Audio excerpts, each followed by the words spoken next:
E a economia brasileira subiu quase 3% no último ano. O resultado foi impactado principalmente pelo avanço da agropecuária.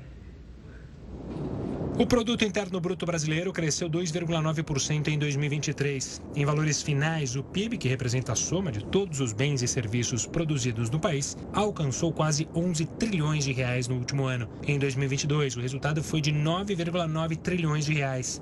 Já o PIB per capita superou 50 mil reais. O total representa um avanço de mais de 2% com relação a 2022. O ministro da Fazenda, Fernando Haddad, destacou o resultado positivo da economia brasileira e afirmou que espera um crescimento de 2% para 2024. Muita gente imaginava que, em virtude da política monetária muito restritiva, o PIB do segundo semestre do ano passado ia cair.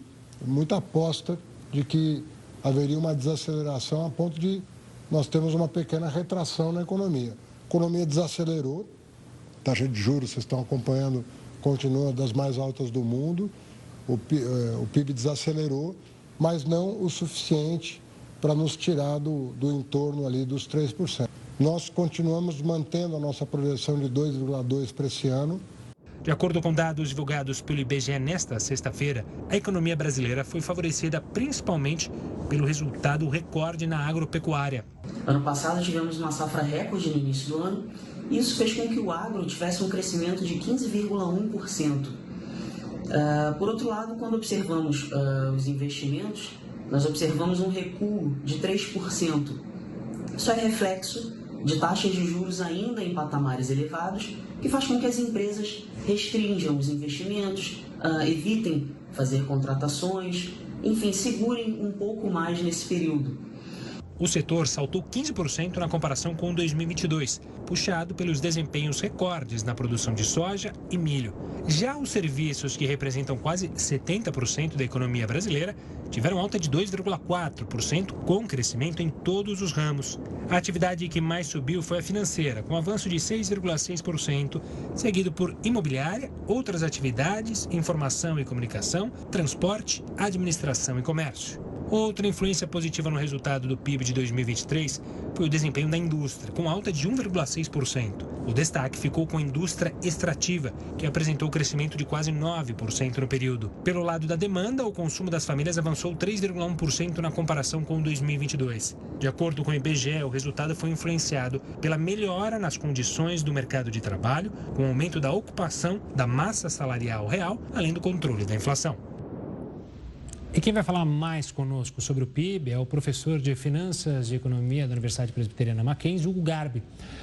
Professor, uma ótima noite, obrigado pela participação aqui conosco. A gente viu um pouco na reportagem os números, mas eu queria primeiro começar a nossa conversa querendo saber, esse número já era especulado, ou seja, que a economia ia crescer em 2023. Surpreendeu de alguma maneira ou aquilo já estava precificado, era o que vocês economistas estavam prevendo para 2023? Olá, boa noite, obrigado mais uma vez pelo convite. Olha, Gustavo, de fato houve, né, uma surpresa, não uma surpresa significativa, mas foi um pouco acima do que nós esperávamos, muito por conta do resultado do agronegócio, né? O agronegócio, de novo, foi positivamente surpreendente, cresceu 15% e continua colaborando de forma significativa com o PIB brasileiro, né? Contribuindo com quase 1/3 do PIB brasileiro, que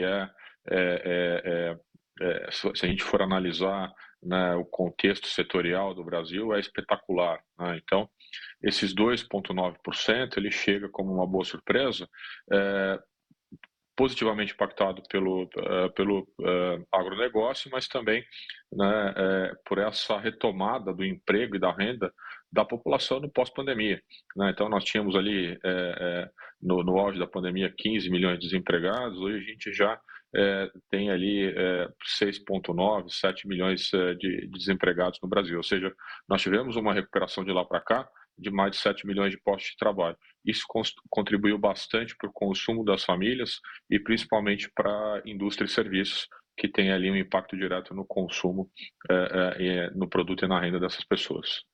Professor, muito boa noite. O senhor mesmo disse aí da importância do agronegócio, né, no resultado do PIB do ano passado, foi responsável por 1/3 da economia, além do impacto direto, né, que essa safra recorde, né, que a produção de milho, de soja acabaram gerando no PIB, ele também leva outros setores juntos, como indústria de alimentos, serviços, ele acaba puxando também um bom desempenho de outros setores? Sim, essa é uma boa pergunta, porque quando você tem um desempenho recorde, como o setor do agro no Brasil, ou qualquer outro setor, né, a gente tem o que a gente chama dentro da economia de efeito multiplicador. Ou seja, esse setor ele vai se reverberando para outros setores também. Então, aquele empresário que teve lucro, que teve uma receita recorde, que exportou grãos, né, parte desse lucro ele vai reinvestir. Então, esse resultado positivo ele acaba acaba refletindo de forma substancial também na economia. E o setor agro no Brasil ele é bastante amplo, então você tem desde a indústria de venda de máquinas, alimentos, fertilizantes, insumos agrícolas, ou seja, uma cadeia muito ampla, que vem contribuindo de forma significativa nos últimos anos. A gente não pode esquecer que o ano passado foi um ano bastante desafiador.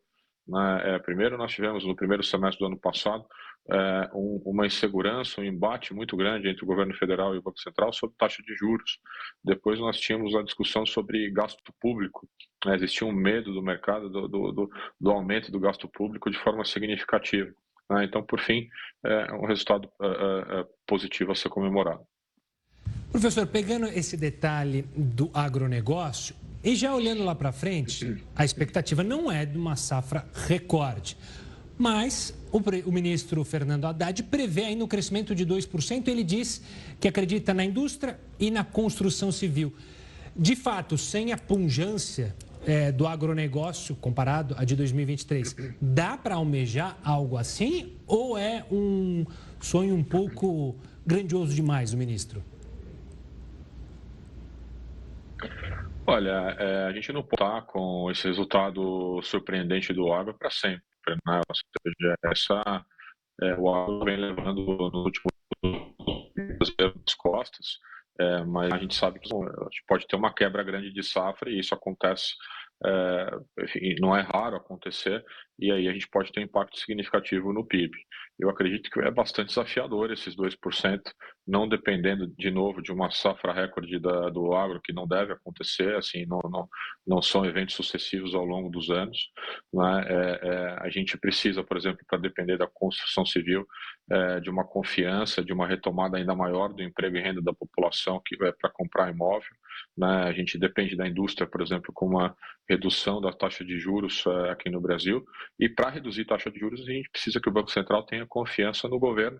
E o governo vai ter uma redução do gasto público, que o ano passado fechou com déficit bilionário, causando um pouco de preocupação no mercado de uma forma geral. De fato, o Brasil hoje retoma uma posição na economia mundial que ele vinha ocupando nos últimos anos. Hoje nós somos, de novo, a nona maior economia do mundo. A gente ocupa um lugar ali à frente do Canadá e da Rússia, e por pouco a gente não passa a Itália, ali que ficou próximo no 8º lugar. Professor, o quanto que esses estímulos fiscais para a economia funcionam de fato para o crescimento do PIB? Reajuste do salário mínimo, taxação do valor do Bolsa Família, diminuição do desemprego, porque aumenta o poder de consumo das famílias, né?